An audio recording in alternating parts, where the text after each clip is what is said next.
Jadi ada seorang laki-laki umurnya sekitar 21 tahun. Namanya kita panggil aja Seno.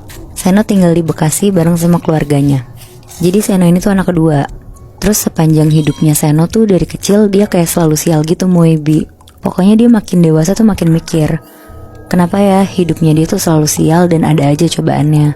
Satu keluarga Seno tuh juga sebenarnya udah nyerah sama Seno karena kelakuannya si Seno ini kan.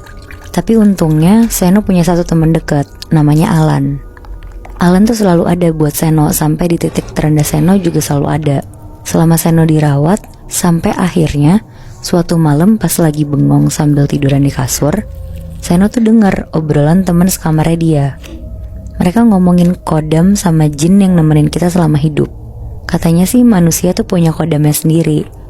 Terus katanya kita bisa ngeliat kodam kita sendiri kalau kita tuh punya ilmu.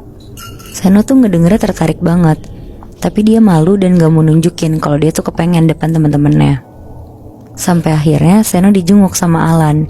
Terus dia ngomong ke Alan, "Lan, gue penasaran deh, cariin dong mantra buat bisa ngeliat kodam kita sendiri."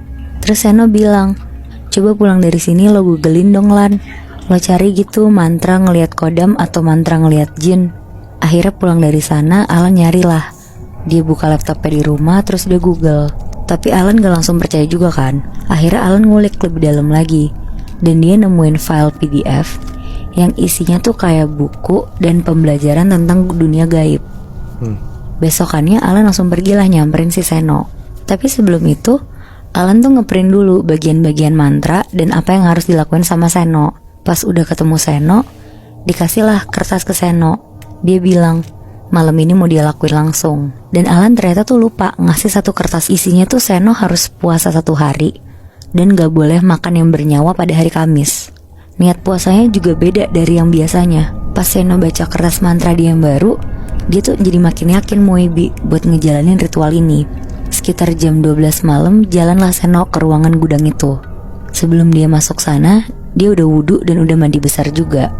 Mulailah Seno sholat hajat 2 rakaat. Terus lanjut baca Hu Allah 21 kali sambil tahan nafas. Abis selesai baca itu, Seno merem, terus mulai baca mantranya lagi. Tiba-tiba Seno tuh ngerasa kayak ada kehadiran orang lain selain dia di depan dia persis. Di situ Seno mulai merinding, terus dia tuh refleks buka matanya. Pas Seno buka matanya, Seno tuh ngeliat di depan dia persis ada sosok gede banget hitam.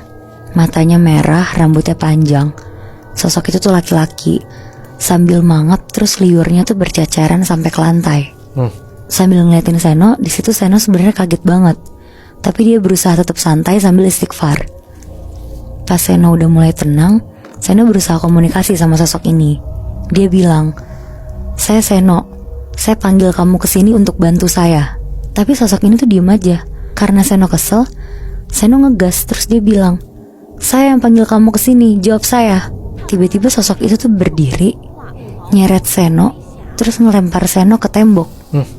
Seno berdiri berusaha buat ngelawan sosok ini, tapi ternyata sosok ini tuh lebih kuat dari Seno. Seno bener-bener dilempar badannya ke tembok sampai Seno tuh berdarah-darah. Dan akhirnya Seno tuh lari berusaha keluar dari ruangan itu. Dia masuk ke kamar mandi, ngunci dirinya dia. Setelah kejadian itu, setiap malam, setiap dia mau tidur, dia tuh selalu ketindihan sama sosok itu. Bener-bener setiap Seno tidur, dia kebangun karena ada sosok itu duduk di atas perut Seno.